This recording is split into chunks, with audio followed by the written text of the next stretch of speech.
그래서 여러분 써요. 거기다가요. 법인 해당. 우리가 원칙적으로 주택은 법인이 해당되지 않는다고 그랬죠? 법인이 해당돼요. 법인 해당이요. 두 번째는요. 법인이 해당되죠? 그런데 안 되는 게 있죠. 뭐가 있어요? 동창회관, 동창회사무소, 그 다음에 종중사무소. 동창회사무소나 종중사무소는 뭐죠? 사업자 등록이 돼야 안 돼요? 안 되죠. 왜요? 영업이 주된 부분을 영업으로 해야 되는데 영업을 하는 게 아니잖아요. 그래서 상가에 들어갔다 해서 모두가 다 상가 건물임대차 보호법에 적용을 받는 게 아니에요. 무슨 말인지 알겠죠? 그것을 영업 비즈니스를 하고 사업자 등록을 할 수 있어야 된단 말이에요. 그런 것들은 사업자 등록을 한다 안 한다? 안 하잖아요. 알겠죠? 자, 그 다음에 적용 범위를 보시면 서울시는 얼마죠? 4억이죠? 과면의 조건력 3억. 광역시 여기 봐봐. 안산, 용인, 김포, 광주는 들어있지만 어디는 안 들어있어? 세종시 안 들어가 있어요. 상가는 안 들어가 있어요. 여기는 아마 2억 4천. 그 밖에 적은 1억 8천이죠? 그런데 여기는 뭐를 한다? 여기는 보증금 플러스 월세 곱하기 100이에요. 보증금 플러스 월세 곱하기 100. 그걸 환산보증금이라고 하죠? 환산보증금. 그런데 봐봐. 지금 이 적용 범위 이것이요. 주택에는 없어요. 주택은 보증금이 많냐 적냐 안 따져요. 상가는 일단 보증금 플러스 월세 곱하기 100을 해가지고 서울시는 4억 이하가 돼야지 그때부터 상가 건물 임대차 보호법이 적용이 되는 거예요. 무슨 말인지 알겠죠? 그러니까 여러분 이렇게 나올 수 있어. 보증금 1억에 월세 350으로 50에 계약을 한 뭐죠? 임차인 값은 뭐를 주장할 수 있는가? 우선 배제권을 주장할 수 있는가? 된다 안 된다? 안 된다 이 말이죠. 그때는 4억 5천이죠? 그러니까 몇 가지 빼고는 안 돼. 몇 가지. 그 몇 가지 좀 이따 나와. 알겠죠? 몇 가지 빼고는 안 된다. 그 다음에 여기 보면 그 밑에 보면 보증금 외에 차임이 있죠? 줄거놨죠? 대통령령으로 정하는 비율이죠? 1분의 100이죠? 100을 곱하여 환산한 금액을 포함한다. 환산된 금액. 그러니까 350만 원이면 곱하기 100을 하면 3억 5천 이 말이죠. 3억은요. 이게 중요해요. 여기는요. 보증금액을 초과하는 임대차에 대해서 맨 끝에 적용한다고 돼 있죠. 맨 끝에 적용한다. 뭐를 적용하냐? 대항력. 그 다음에 갱신 요구 있죠? 10조 제1항 보면 갱신 요구 정당한 사유가 없이 갱신을 거절하지 못한다. 그래 돼 있죠? 그 다음에 5년 기간 보장. 그 다음에 갱신의 범위 3항이요. 그 다음에 여기 뭐냐면 권리금이에요. 권리금. 나머지 권리금. 그 다음 표준 계약서. 이게요. 이것은 적용을 해. 근데 적용하지 않는 것은 뭐를 안 한다? 우선 변제, 최우선 변제가 적용 안 돼. 우선 변제, 최우선 변제가 적용이 안 돼. 무슨 말이겠죠? 우선 변제권, 최우선 변제권이 적용이 되지 않는다 이 말이죠. 이런 것들은 뭐한다? 적용이 된다. 특히 대항력하고 그 다음에 갱신 요구권하고 5년 보장하고 권리금이 있죠? 이것은 적용을 한다. 이 말이죠 지금. 알겠죠? 그 다음에 대항력 등을 보세요. 똑같아. 우리는 주택에는 뭐라고 했냐? 건물의 인도와 전입신고죠? 여기는 뭐라고 했어? 건물의 인도와 사업자 등록을 뭐 한다? 신청이라고 돼 있어. 신청. 자 그럼 봐봐. 신청 동그라미 하고 거기다가 뭐라고 쓰면 판례라고 써. 판례는 사업자 등록 판례는 사업자 등록이에요. 판례는 틀린 거 X 해가지고 써. 사업자 등록증 교부. 사업자 등록증 교부예요. 교부. 그래서 뭐라 한다? 사업자 등록증 교부는 틀려. 법적으로는 사업자 등록 신청. 그 다음 날부터죠. 그런데 판례를 한다? 사업자 등록을 하고. 알겠죠? 그 다음에 2항 똑같아. 양수에는 임대인의 지위를 승계하면 다 똑같아. 보지 마. 그 다음에요. 4조는요. 확정일자 부여 및 임대차 정보죠. 확정일자는 소재지 관할 누구한테? 세무서장. 소재지. 건물 소재지 세무서장한테. 그 다음에 3항하고 4항을 봐봐. 이해관계 있는 자하고 없는 자 똑같아. 이해관계 있는 자는 직접 가서 해달라면 되죠? 임대차 계약을 체결하려고 하는 자는요. 임대인의 뭐가 있어야 돼? 동의를 받아야 돼. 그 다음에 시행령 한번 보시면 되고. 그 다음에 5조 있죠. 5조 아무 말 다 뺐죠. 왜 뺐냐? 똑같으니까 뺐어. 5조 보증금 회수 있죠? 보증금 회수는 뭐가 있어야 돼? 확정 일자가 있으면 누구한테? 후순위나 채권자보다 우선하여 변제받을 권리가 있다 이 말이고. 그 다음에 임차권 등기명령 똑같아. 알죠? 소재지 지방법원에. 그 다음에 7조 민법 따른 임대차 등기 효력이 있죠? 민법 621조에서 등기해도 전입신고나 확정을 짜는 것과 뭐하다? 똑같다 얘기했죠? 알겠죠? 그 다음에 경매에 의한 임차권 소멸이죠? 경매라면 상가도 임차권이니까 채권이니까 경매에서 소멸하죠? 다만 보증금이 전액 변제되지 않는 대항력 있는 임차권은 소멸한다, 소멸하지 않는다? 소멸하지 않는다. 알겠죠? 이제 구조는 기간은 기간인데 주택하고 약간 차이가 있어. 우리는 주택은 몇 년이다? 2년이죠. 2년 미만으로 정하면 몇 년을 본다? 2년으로 보죠. 임차인은 2년 미만의 기간을 추정할 수 있다. 그런데 그 2년을 1년으로 바꾸면 돼. 상가는 1년 미만으로 정한다. 몇 년이다? 1년이다. 임차인은 1년 미만 6개월을 계약했다. 6개월의 기간을 할 수 있다. 주장할 수 있다. 알겠죠? 있다. 그런데 임대인은 절대로 된다, 안 된다? 안 된다. 자, 10조. 10조는 상가에만 있어, 10조. 옛날에는요, 상가는 10조에서밖에 시험이 안 났어. 뭐, 그렇게 또 가은이 아니에요. 자요, 10조는요, 임차인이 기간이 만료되기 6개월에서 1개월. 임차인이 6개월에서 1개월이죠? 써, 거기다가. 아니, 그냥 쓰지 마. 그래서 임차인은 만료되기 6개월에서 1개월 전까지 갱신을 요구하죠?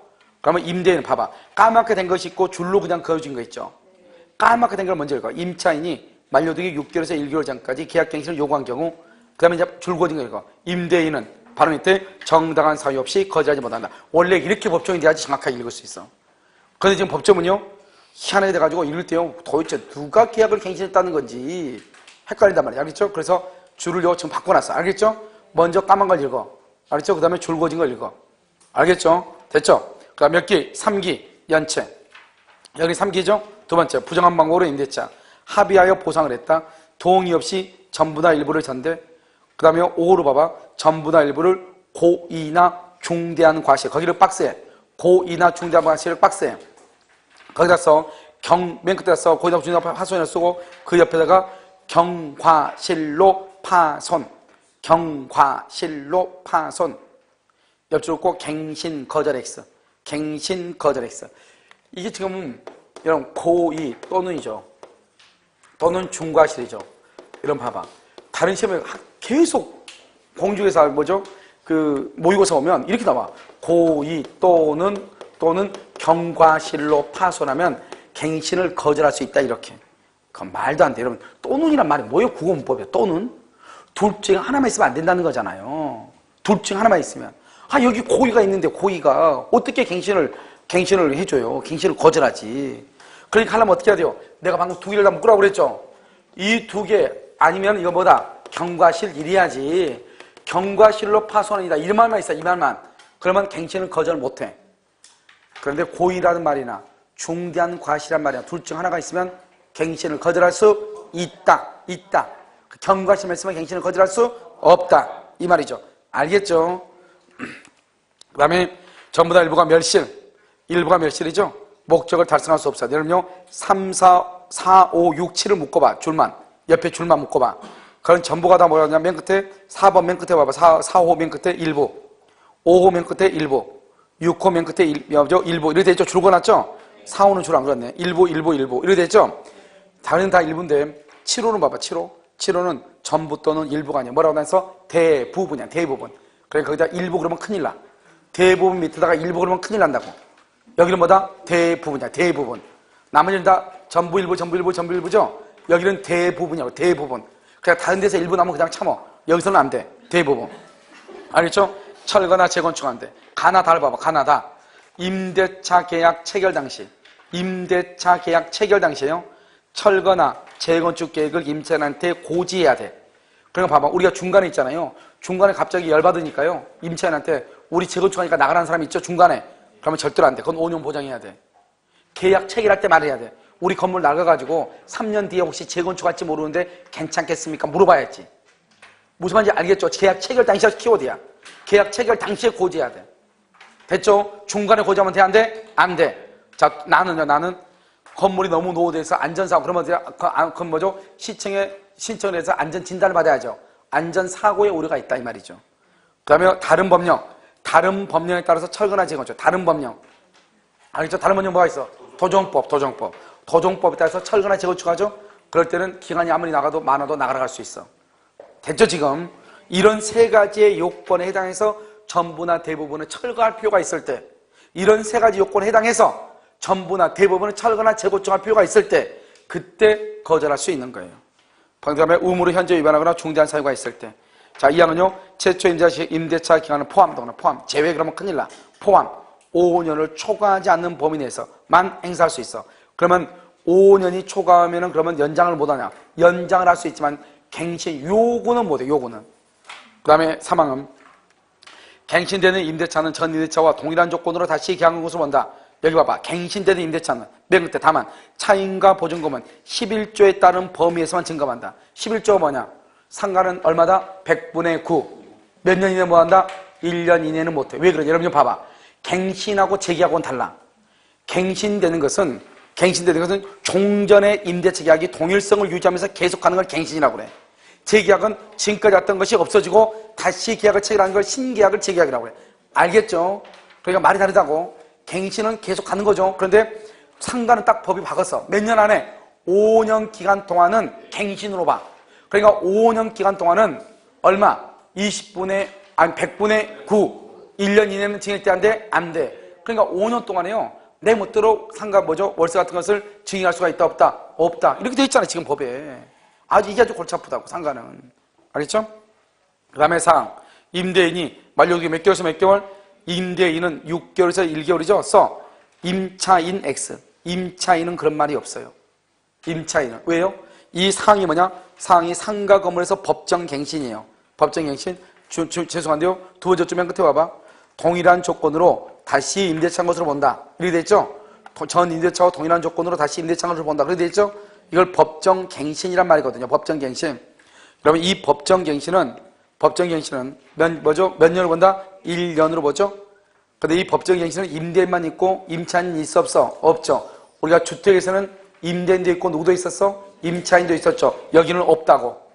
왜요? 임차인은 제1항에서 뭐를 했어? 계약갱신 요구를 하니까 임차인이 없는 거예요. 계약갱신을 요구하니까. 됐죠? 5항. 임차인은 언제든지 해지를 통해 언제든지 상의 경우가 뭐야? 상의 경우 줄고 죄송한데 거기다 써야 되는데 묵시적 갱신의 경우 이 말이죠. 묵시적 갱신의 경우 임차인은 언제든지 해지를 통고해. 임대인이 통고를 받은 날부터 몇 개월이 지나면 3개월이에요.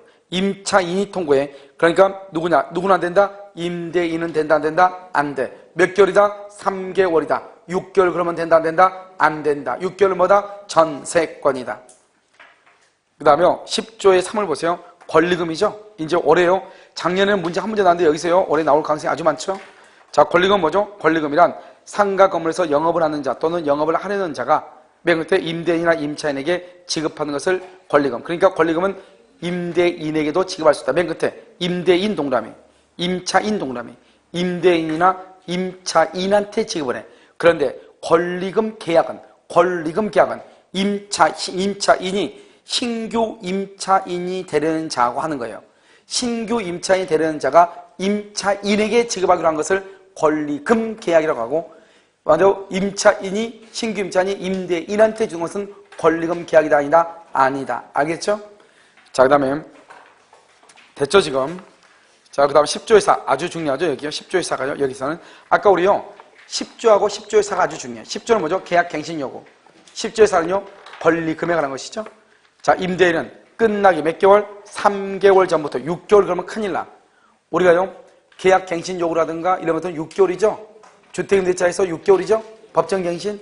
근데 여기는 권리금 몇 개월이다? 3개월 전부터 종료시까지만. 임차인이 주선한 신규 임차인이 되는 자로부터. 임차인이 주선해야 돼. 왜 그러냐? 임대인이 주선 아니에요. 임차인이 주선한 신규 임차인이 되는 자로부터 권리금 지급받는 것을 방해하면 안 돼. 알겠죠? 다시 봐봐. 임대인은 몇 개월에서 몇 개월? 3개월에서 끝나기까지. 끝날 때까지만요. 방해하면 안 돼. 끝나고 난 다음 방해도 돼. 3개월 전에 방해도 돼. 알겠죠? 3개월 전부터 끝날 때까지만 방해하면 안 돼. 신규 임차인, 임차인이 주선한 신규 임차인이요. 임대인이 주선이 아니고 누가 주선한? 임차인이 주선한 신규 임차인한테 임차인이 권리금 받는 것을 방해하면 안 된다 이 말이죠. 내가 좀 이해한 이유는 다 밑에 또 나오니까 그래. 임차인이 주선한 신규 임차인. 알겠죠? 자, 그러면 1호, 2호, 3호, 4호가 방해 행위야. 이런 걸 하면 안 돼. 봐봐. 앞에 다 무슨 말이 써있냐? 임차인 주선 다 그렇게 돼 있어. 안 돼 있어요? 줄거진 거 다 똑같잖아, 지금. 임차인이 주선한 신규 임차인, 임차인 주선, 그거 돼 있죠? 신규 임차인으로부터 권리금을 요구하거나 권리금을 수수하거나 임대인이 권리금을 임차인에게 주지 못하게 하거나, 알겠죠? 현저히 높은 차임과 현저히 고액의, 그냥 고액 아니에요. 현저하게 고액의 차임이나 보증금을 요구하는 경우. 왜요? 왜 그러겠죠? 임차인이 너무 미운데 권리금 받으면 안 될 것 같아요. 그러니까 원래요, 여기 지금 시세가 보증금 1,000만 원이에요. 월세 50인데요. 보증금 2,000에 월세 150을 달라고 그래요. 들어올 사람이 있어 없어? 아무도 없죠. 그래가지고 임차인이 그냥 빈털로 내쫓기 위해서. 무슨 말 알겠죠?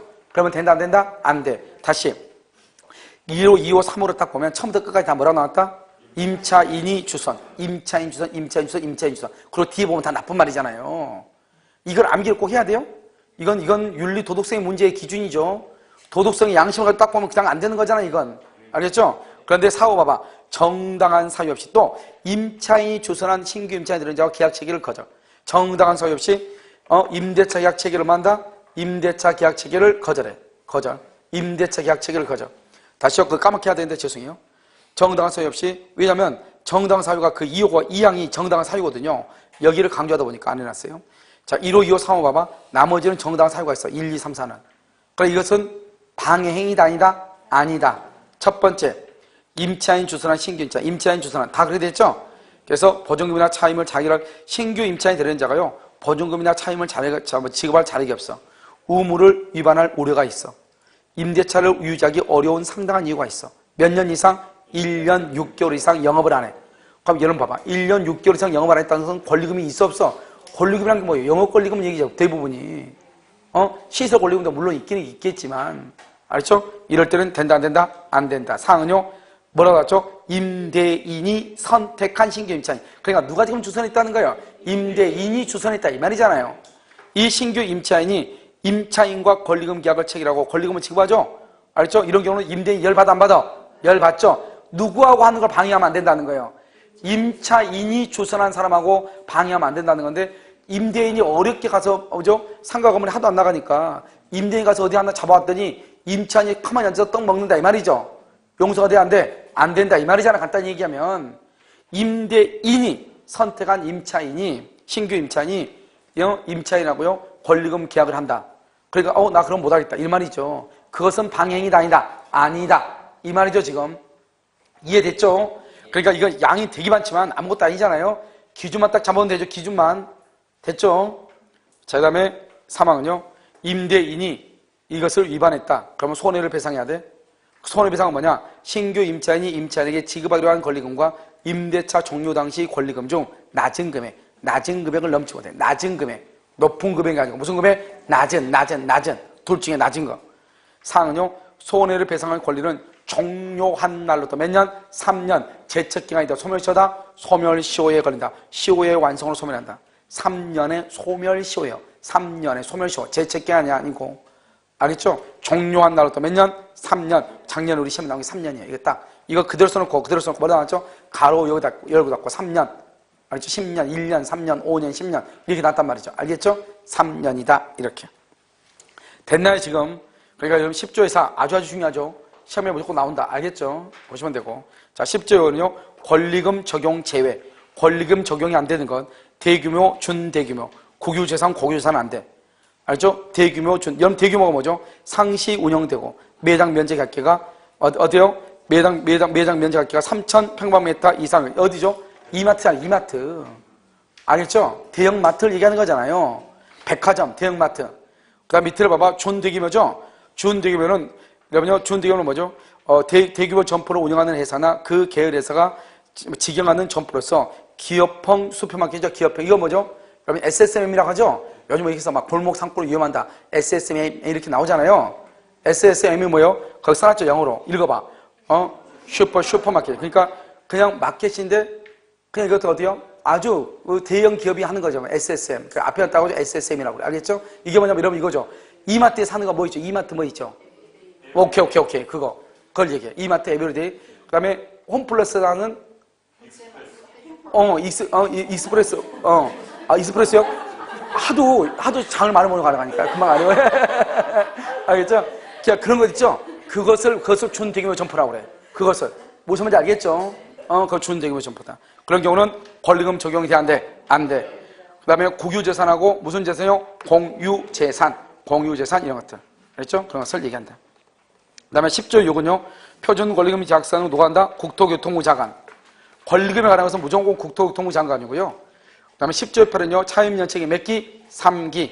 그럼 할 수 있다? 해지. 차임진가금요, 주택은 얼마다? 100분의 5. 상가는 얼마? 100분의 9. 1년 이내 하지만 똑같아.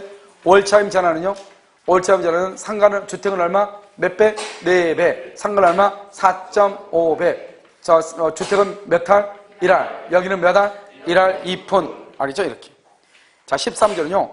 전대차에도, 전대차 계약에도 적용이 되는데, 적용되는 것을 이걸 암기하려면 힘들죠? 몇 개 써? 권리금 적용액. 딱 하나만 알면 돼. 적용된 걸 언제 암기해? 적용 안 되는 거 하나 암기하면 되죠. 왜냐면, 우리가 보면 법을 제정을 하잖아요. 개정이나 제정을 하면 그 이유서를 쓰거든요. 그 이유서에 보면 뭐라 나오냐? 전대차의 경우는 권리금을 제외하기로 했다. 이게 이유서에 나와, 이유서에. 법을 개정하게 된 이유, 그 이유서에 나온단 말이죠. 알겠죠? 그래서 전대차는 뭐를 적용하지 않는다? 권리금. 그거 하나만 알면 돼. 이거 알 필요 없죠. 2항은요. 임대인의 동의를 받고 전대차 계약을 체결한 전차인은 임차인을 대위하여, 대위. 계약 갱신을 요구할 수 있다. 전차인도. 뭘 요구할 수 있다? 계약 갱신을 요구할 수 있다.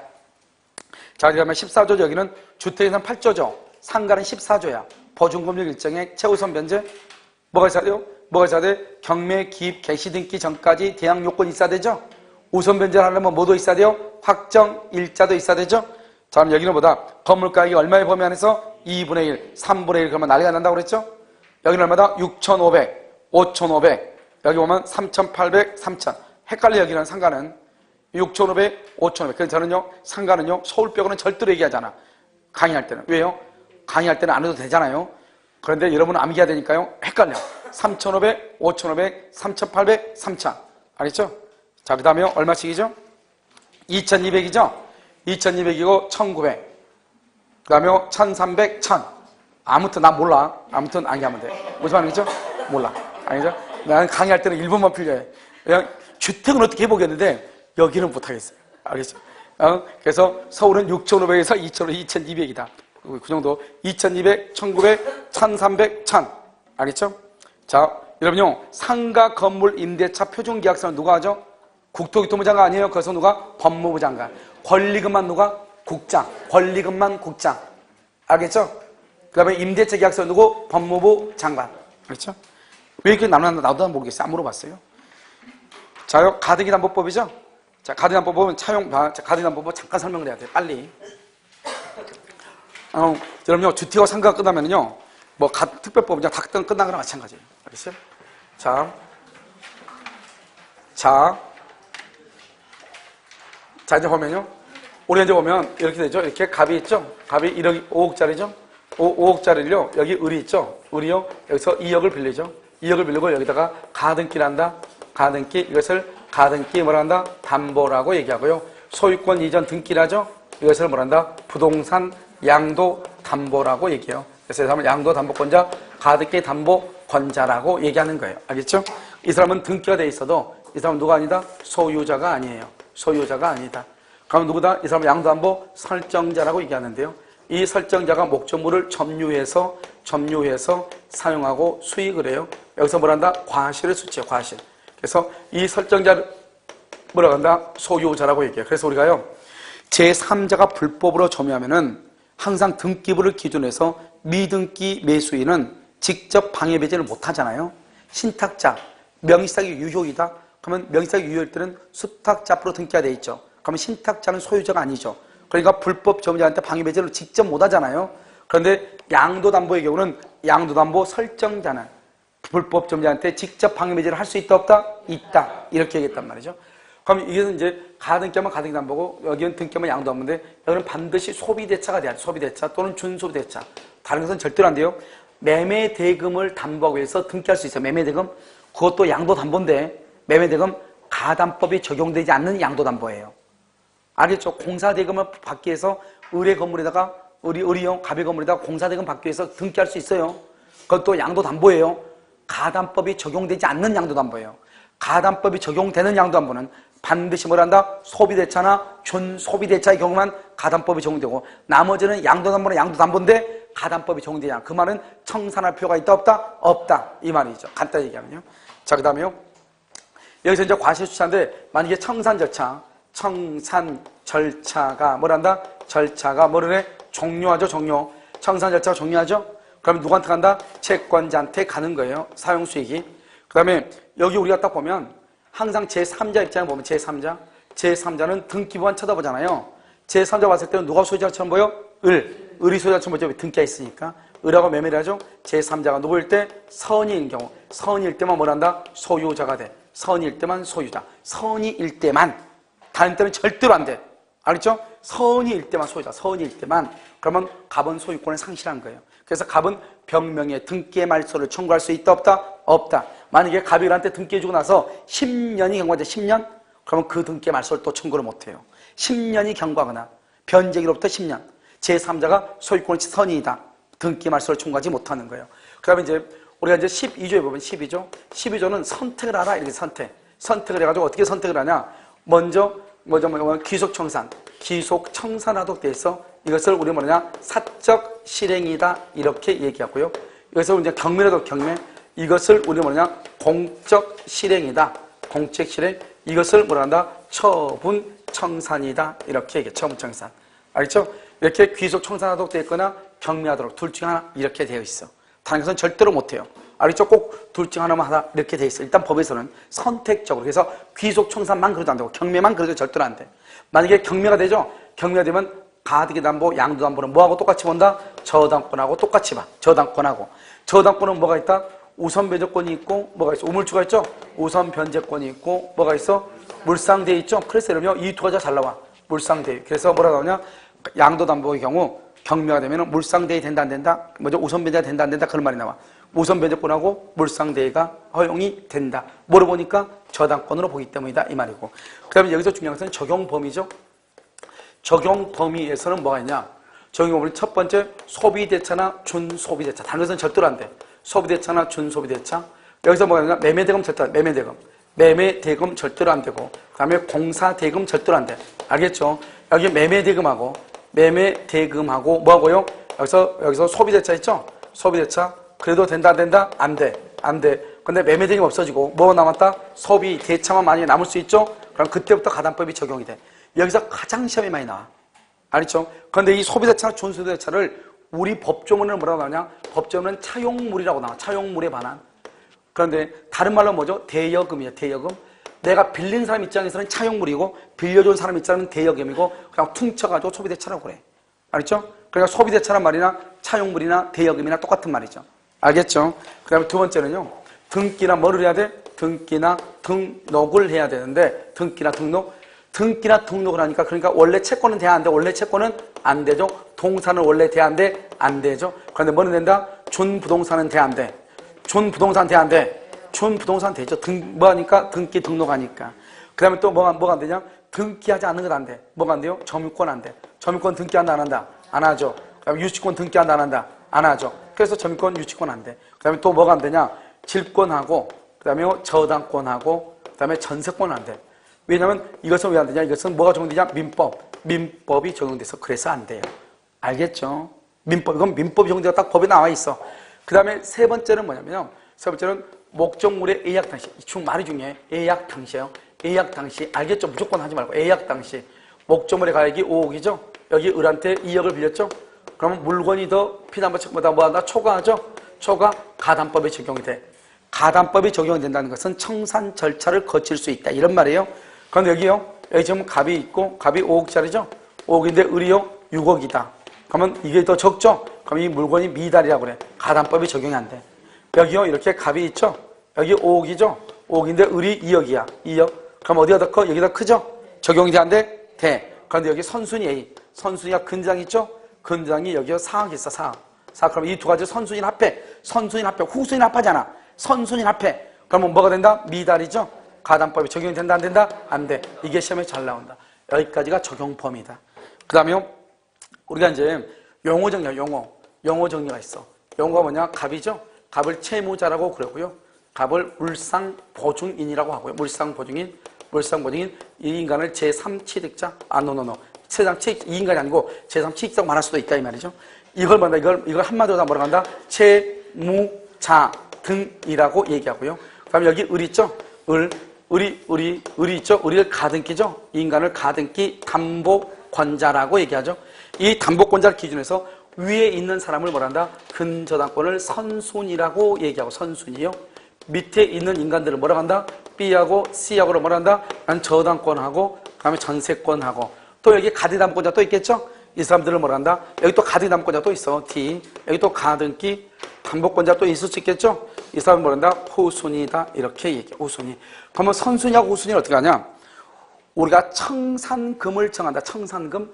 청산금이라고 하는 것은 뭐냐? 청산금이요. 청산금은 그건 실행 통지 당시란 말이 나와. 알죠? 실행 통지 당시. 또는요, 담보권 실행 당시 이런 말이 나와. 이런 말이 나오면 이 말하고 예약 당시란 말하고 다르잖아요. 일단 이런 데서 초과했을 때 여기서부터 여기 나오는 거지. 처음부터 미달되면 이쪽 오지도 않아요. 알겠죠? 실행 당시, 담보권 통지 당시, 실행 당시, 청산금 통지 당시, 담보권 실행 통지 당시 이런 말이 나와. 그랬을 때 어떻게 하냐? 이게 5억이에요. 이게 2억이에요. 이게 2억이고요. 1억이고 1억이다. 그럼 어떻게 하냐? 선순위가 있을 때하고 없을 때하고 달라요. 선순위가 없다게 봐, 없다. 없으면 청산금은 이 둘만 빼요. 이 둘만. 알겠죠? 이 둘만 빼요. 그럼 얼마나 청산금이? 3억이에요. 3억. 선순위가 있다. 있으면 두 개를 합해요. 합해. 그래서 빼요. 그럼 얼마다? 1억이 된다. 1억이 된다. 1억. 4억이니까 1억. 알겠죠? 청산금을 정할 때는 후순위는 뺀다, 안 뺀다? 안 뺀다. 안 빼. 그래서 뭐라 나왔죠? 청산금 통지를 할 때 통지상시 목적물에 가해서 그 목적물에 존재하는 모든 채권을 공개한다. OX, 모든 아니라고. 선순위권, 가등기 담보 이상의 선순위만 공개한다. 모든 그러면 안 돼. 선순위만 공개한다. 선순위만. 알겠죠? 선순위만 공개한다. 됐죠? 그래서 선순위권만 공개하는 것이다. 모든 그러면 난리가 나. 알겠죠? 안 된다 이 말이죠. 그래서 이 두 가지 이렇게. 됐죠 지금? 그 다음에 후순위는 공개한다 안 한다? 안 한다. 그러면 후순위는 또 이 후순위에 좀 이따 보면 알겠지만 3대 원칙이 있어. 3대 원칙. 청산기간 내 변제기 도래 전이라도 뭐 할 수 있다? 경매를 청구할 수 있다. 이놈은 또 그 나름대로 또 한마디가 있어. 알겠죠? 뭐 아무것도 없는 게 아니에요. 나름대로 다 자기 위치가 있어. 그 다음에 여기요? 여기 봐봐. 여기 을이죠? 을? 이 을은 또 뭐냐? 을이요? 보통 아무도 없다고 나올 거예요. 그런데 선순위권한테 청산금정한테 선순위도 포함한다고 그랬죠? 그래서 뭐를 하냐면 이 을이요 A 것을 대신 변제할 수 있어. 왜? 이놈이 경매를 해봐. 그럼 근저권자가 말소 기준 권리죠. 다 없어지죠.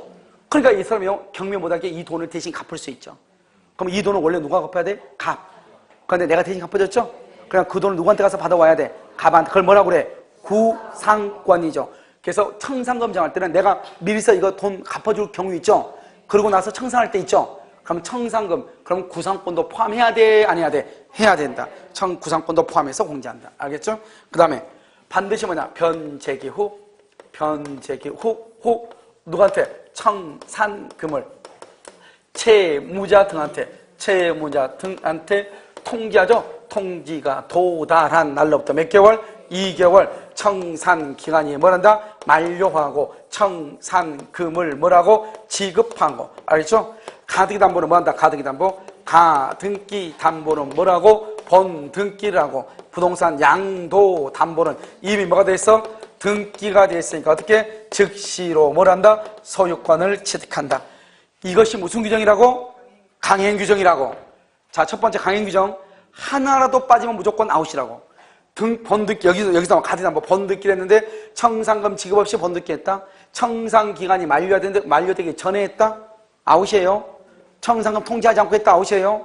한 사람이라도 누락되면, 채무자 등한테 한 사람이라도 누락되면 된다 안 된다? 안 돼요. 청산금 통지하지 않으면 안 돼요. 변제기 전에 하면 안 돼요. 알겠죠? 안 돼. 이거는 무슨 규정이라고? 이거 하나만 딱 강행 규정이다. 그런데 절차를 거치지 않으면 무효인데 다시 절차를 거쳤다. 그럼 뭐가 돼? 유효. 다시 절차를 거치면 유효. 알겠죠? 그 다음에 도달하죠? 그럼 어떻게? 지체 없이 누구한테? 후순위한테도 통지를 해야 돼. 후순위한테 통지를 해야 돼. 지체 없이. 그럼 후순위는 열받을 수 있죠? 3대 원칙. 언제? 청산기간 내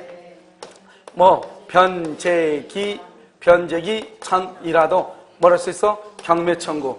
그러면 경매를 청구하게 되면 어떻게 돼요? 더 이상 번득기 할 수 있다 없다? 없다. 알겠죠? 이게 그럼 다 끝인데요. 그 다음에 여기요. 청산금 평가를 어떻게 한다? 어떻게요? 주관적 평가를 한다. 주관적으로 평가한 청산금액이 객관적 가치 객관적 가치에 뭘 한다? 미달되더라도 문제가 된다 안 된다? 괜찮다. 그 다음에 청산금이 없다. 청산금이 없으면 없다고 뭘 한다? 통지를 한다. 한번 청산금 통지를 했다. 더 이상 뭐 할 수 없다? 다툴 수가 있다 없다? 없다. 이걸 사용합니다. 하나, 둘, 셋, 넷 이렇게 청산금 이렇게 얘기하죠. 됐죠? 자, 그럼 이게 이제 여기까지가 이런 무슨 규정이다? 강행 규정이죠. 봐. 그러니까 우리가 가등기에서 번득기 할 때는 반드시 뭐가 있어야 돼? 청산 절차를 밟아야 되죠. 그래서 여러분요, 가끔 시험에 뭐가 나오냐 이렇게 나와. 우리가 이제 기속청산하고 경매 처분청산이 있죠. 기속청산 처분 경매가 있죠. 우리가 경매를 처분청산이라고 하고 기소를 공적이죠. 법원이 하니까 개인이 하니까 사적이란 말이거든요.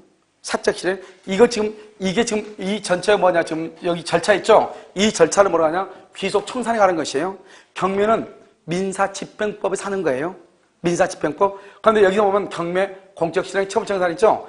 이런 것도 있는데 우리가 보면 가끔 보면 뭐가 나오냐 이런 말이 나와요. 청산 절차를 거치지 않고, 청산금을 지급하지 않고, 청산금 통지 없이, 알겠죠?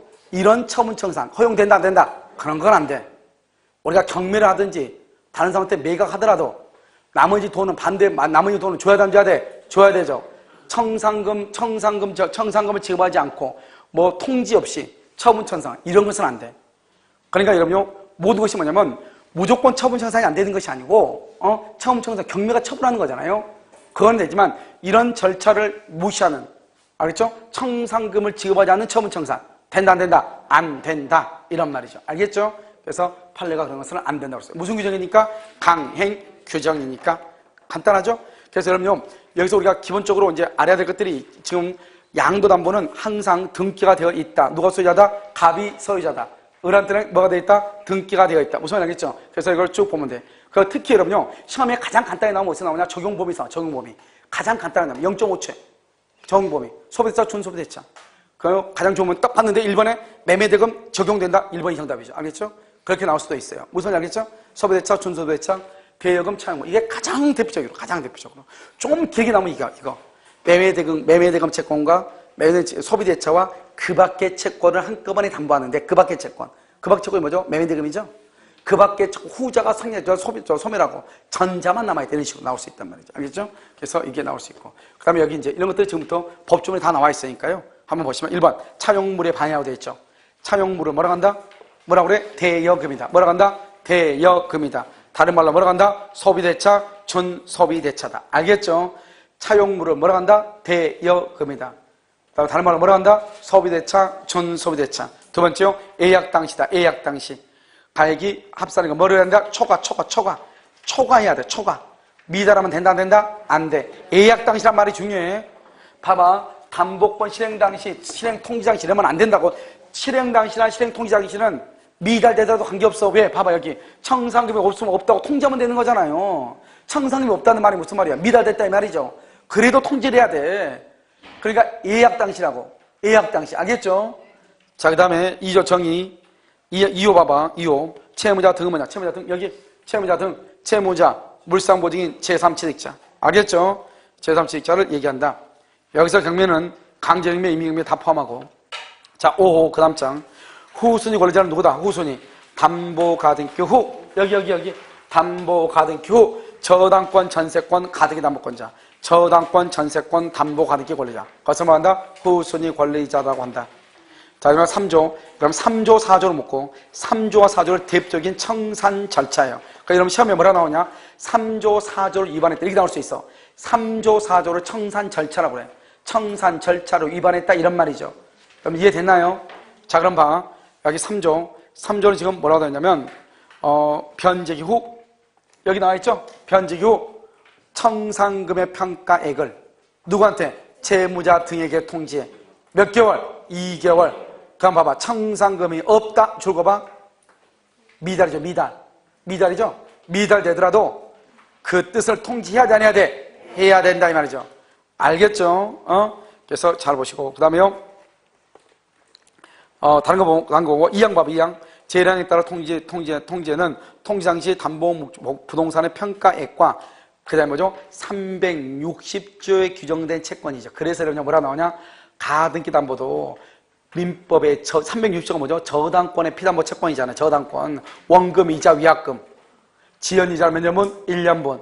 저당권 실행비용 그거죠? 여기에 규정된 채권액을 밝힌다 이 말이잖아요 지금. 그럼 우리 뭐라고 얘기하죠? 가등기 담보에 있어서와 가등기 담보는 저당권에 규정된 뭐죠? 피담보 채권의 범위와 동일하다 이런 말을 쓰죠? 그 바로 360조를 얘기하는 거라고. 알겠죠? 자 그럼 4조는요? 4조는 뭐냐? 통지 당시죠? 3조 1항에 따른 통지 당시. 이것은 예약 당시가 아니죠? 담보권 실행 통지 당시 말이죠. 통지 당시는 예약 당시란 말이 아니에요. 이것은 예약 당시가 아니고 담보권 실행 통지 당시예요. 이런 봐봐. 자, 3조 한번 봐봐. 3조 법조문의 제목이 뭐라 나왔어? 담보권 실행의 통지라고 되어 있는 법조문의 제목이. 그렇게 안 돼 있어요? 그러니까 3조 제1항에 따른 통지는 뭐냐? 담보권 실행 통지 당시 이 말이죠. 예약 당시가 아니고. 됐죠 지금?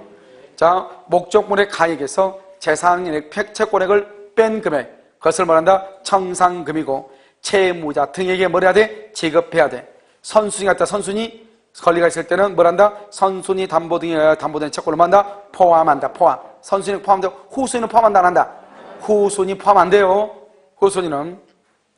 자 다음에 2항 봐봐. 뭐라 되어 있죠? 소유권 이전끼리 마친. 소유권 이전끼리 마쳤다. 그럼 뭐야? 양도담보죠? 가청산기간이 지난 후 봐봐. 맨 끝에 봐봐. 청산기간이 지난 후 2개월 지난 후 그 다음에 뭐요? 청산기간이 지난 후 청산금을 채무자 등에게 뭘 하면? 지급하면 어떻게? 즉시로 소유권을 뭘 한다? 취득한다. 왜? 이미 뭐가 돼 있어? 등기. 그런데 담보가등기는 청산기간이 지나고 뭘 한다? 본등기. 여기 한번 봐봐. 맨 끝에 한번 봐보라고. 돼 있어 안 돼 있어? 되어 있죠? 양도담보는 소유권이 등기, 양도담보는 즉시로. 가대담보는 뭐를 해야 돼? 본등기를 이렇게. 됐죠? 자, 그 다음에요. 3항 보면 3항은요. 동시행 항변권이고요. 그 다음에 4항은 강행 규정이죠. 특약으로서 채무자 등에게 불리한 것은 효력이 없다. 강행 규정이요. 그런데요. 청산기간이 지난 후 동그라미, 지난 후 특약 옆에 특약 동그라미, 지난 후 청산기간이 지난 후 특약은 유효예요. 유효. 지난 후 특약은 몇 끝에 유효이다. 그러니까 우리는 기본적으로 어디까지만 강행 규정이다? 청산기간까지만. 자, 5조. 후순위 권리자는 청산금이 지급될 때까지 권리를 행사할 수가 있다. 그 정도만. 언제까지? 봐봐. 원래는 청산금을 언제 지급해야죠? 2개월이 끝날 때. 만약에 그런데 채권자가 돈이 없으면 청산금을 늦게 줄 거 아니에요? 그러면 청산금을 받을 때까지 권리를 행사할 수 있다. 별로 중요하지 않고. 6조는요. 청산금의 통지가 채무자 등에 도달하죠? 도달하면 지체 없이 누구한테 통지한다? 후순위한테 통지한다. 이 법조문이 막 연결 끊어져 있어. 그래가지고 그 6조 있죠. 6조를 보고 어디를 봐야 되냐면 거기다가 12조 2항으로 가. 6조에다가 써 12조 2항. 법조문이 막 여기저기 끊어져 있어. 자, 후순위한테 통지하죠? 그럼 그 다음 장 봐봐. 12조 2항을 봐봐. 12조 2항 보면 뭐라고 되어 있어요?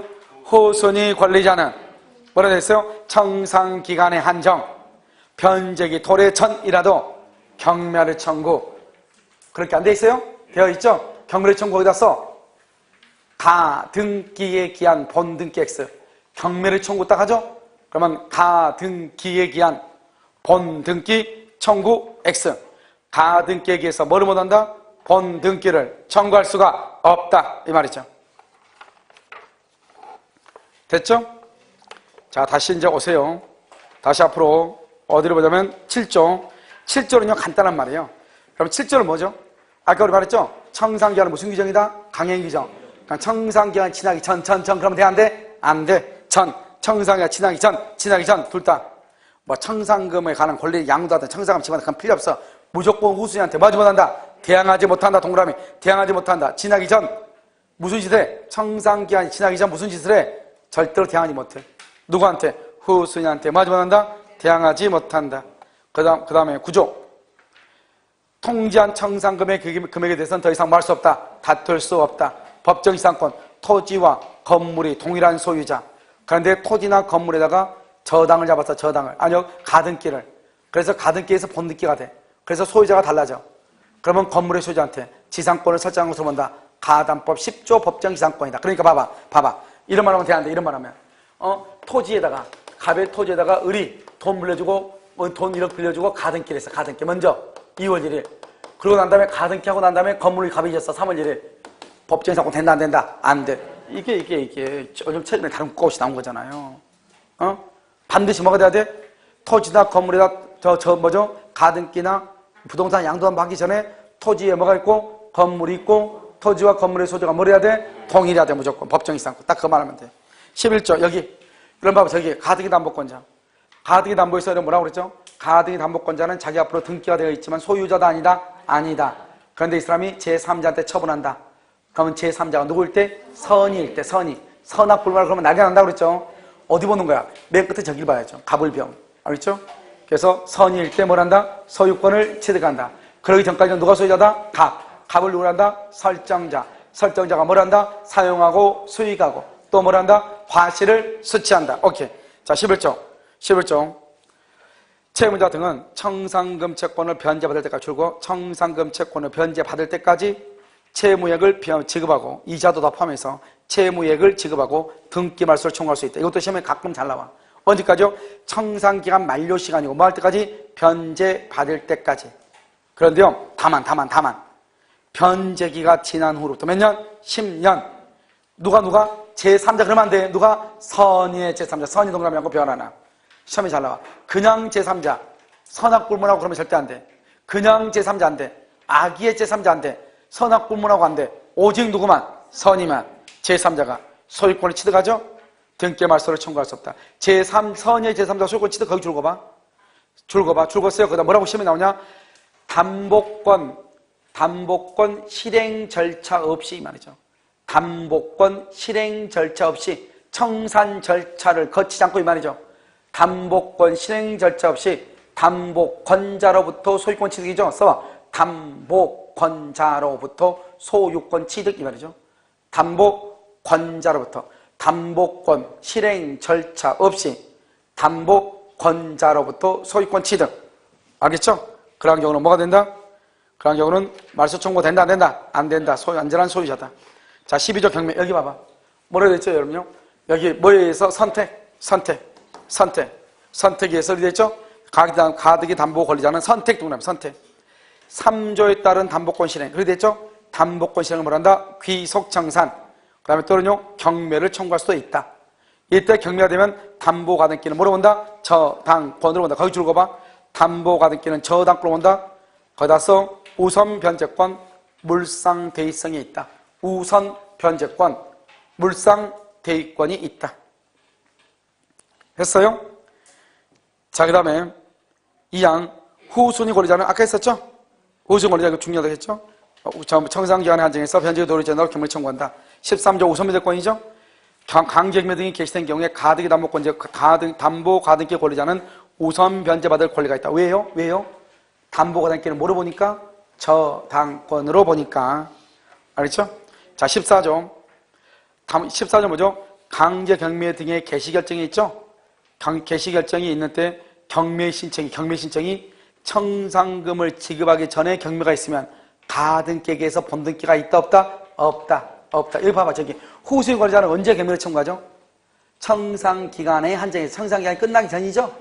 그러니까 후순위 권리자가 경매를 청구하면 더 이상 가등기에 의해서 본등기를 청구할 수 있다 없다? 그걸 지금 얘기하는 거잖아요. 그 다음에 16조 봐봐요. 이런 봐봐. 가등기는 두 가지가 있죠. 하나는 담보가등기, 하나는 손위보존적 가등기. 2010년 11월 13일 날 이전에는요. 2010년 11월 13일 이전에는요. 이전의 가등기는 그냥 가등기라고 하니까 무슨 가등기인지 몰라요. 이후의 가등기는요. 2010년 11월 13일 이후 가등기는요. 여기다 담보가등기는 담보가등기, 손위보존적은 손위보존적 가등기 이렇게 반드시 쓰도록 돼 있어. 근데 그 전에 가등기는 아무 말이 없어요. 그냥 가등기만 돼 있어. 그러니까 이게 경매가 되면 담보가등기는 15조에서 보면 15조에서 담보가등기는 여러분 15조 봐봐. 강제 경매 등이 행해진 경우 담보가등기는 그 부동산의 매각이 뭐냐? 경락에 의해서 소멸한다. 경락에 의해서 소멸한다고 돼 있죠? 그것을 말소 기준 권리라고 그래. 경매가 되면 무조건 소멸한다 이 말이잖아요. 알겠죠? 이걸 얘기한다고. 경락에 따라서 담보가등기는 무조건 소멸해. 그러니까 어떻게 돼요? 이놈의 가등기가 무슨 가등기인지 알아야지. 만약 1번의 가등기가 있는데 저당권보다 더 위에 가등기가 있어. 근데 이게 손위보존적 가등기면 소멸하지 않거든요. 저당권 밑에 있는 가등기는 손위가 뭐가 다 없어지지만 근데 만약에 이놈이요, 저당권보다 더 위에 있는 놈이 담보가등기다. 그러면 1번부터 다 없어지거든요. 내 말 지금 이해됐죠? 그런데 2010년 11월 13일 이전에는 이놈의 가등기가 무슨 가등기인지 모르는 거예요. 그래서 법원은 가등기권자한테 최고를 하는 거예요. 너 가등기가 무슨 가등기냐? 담보가등기냐? 손위보존적 가등기냐? 손위보존적 가등기면 너 가만히 있으면 되고, 담보가등기면 우리한테 신고하라 이거죠. 왜요? 담보가등기는 경매가 되면 물어봐? 저당권을 보고, 경매가 되면 15조에서 당연히 없어지죠.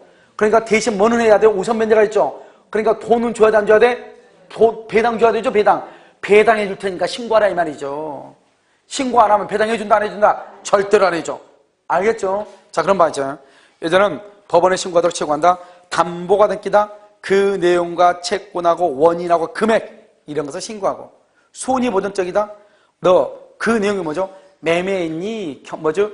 교환했니? 증여했니? 이런 말이죠. 뭐 때문에 뭐하고 손위보존적 가등기 했어? 이렇게. 그러니까 여러분요, 담보가등기인지 손위보존적 가등기인지를 어떻게 알 수 있죠? 너 갑구에 대한 둘 다 가등기만 해요. 소유권이니까. 어떻게 하냐? 물어보는 거지. 의사표시라고 그래. 의사표시를 해석한다고 그래. 뭐라고? 너 뭐 때문에 가등기 했니? 매매계약하고 가등기 했는데요, 손위보존적. 돈 빌려주고 가등기 했는데요, 담보가등기. 알겠죠? 그것을 뭐란다? 써 거기다가 1호하고 2호를 동그라미 해가지고 뭐라고 쓰냐? 의사표시 해석에 따른다 이렇게. 의사표시 해석. 만약에 돈을 빌려줬다 뭐라고? 가등기 담보. 매매했다 뭐라고? 손위보존적. 알겠죠? 그런데 그거 봐봐. 채권 신고를 한 경우에 뭐야? 맨 뒤에는 왜 이렇게 또 거꾸로 붙여놨어?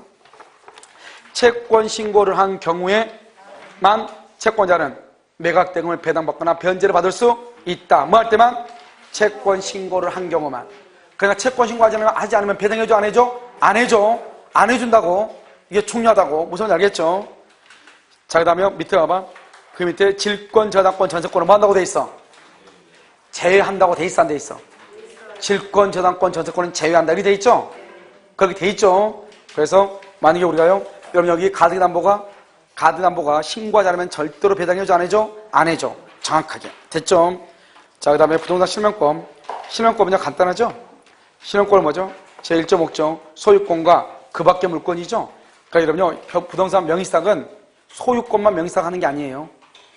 다른 것도 저당권이나 이런 것도 명의시작 할 수 있어, 없어? 있다고. 알겠죠? 자, 그 다음에 제2조 정의. 명의시작 약정 뭐죠? 소유권이나 그 밖의 물권. 그 물권을 대내적으로는 실권리자가 부동산에 관한 물권을 보유한다. 대내적 동그라미.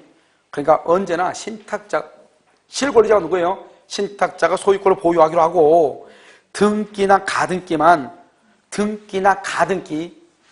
왜냐면 명의시작할 때 가등기하고 번등기 할 수 있잖아요.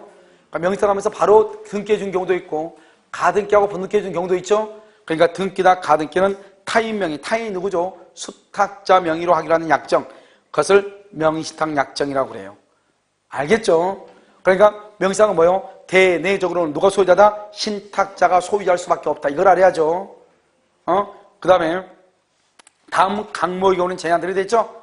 거기다가 이퀄 명의신탁 X. 다음 강목의 경우는 제한한다. 이퀄 명의신탁 X. 명의신탁이 아니다 이 말이죠. 이퀄 언제나 유효. 이퀄 실명법 적용 X. 적용 안 된다잖아. 제외한다겠으니까. 그래서 다음 주에서 실명법에 적용되는 것, 제외되는 것이 아닌 것은 이렇게 나올 수 있죠? 실명법에 적용되지 않는 것이 아닌 것은 이렇게 나올 수 있죠? 여기는 이 지금 가나다 이게 세 가지 있죠? 이 세 가지는 실명법이 적용되지 않아요. 명의신탁이 아니에요. 명의신탁은 무효인데 명의신탁이 아니니까 언제나 유효예요. 알겠죠? 자, 1호 가목. 봐봐. 여러분요, 제2조로 돼 있죠? 2조 보면 바로 밑에 보면 1점이라고 돼 있죠? 1점?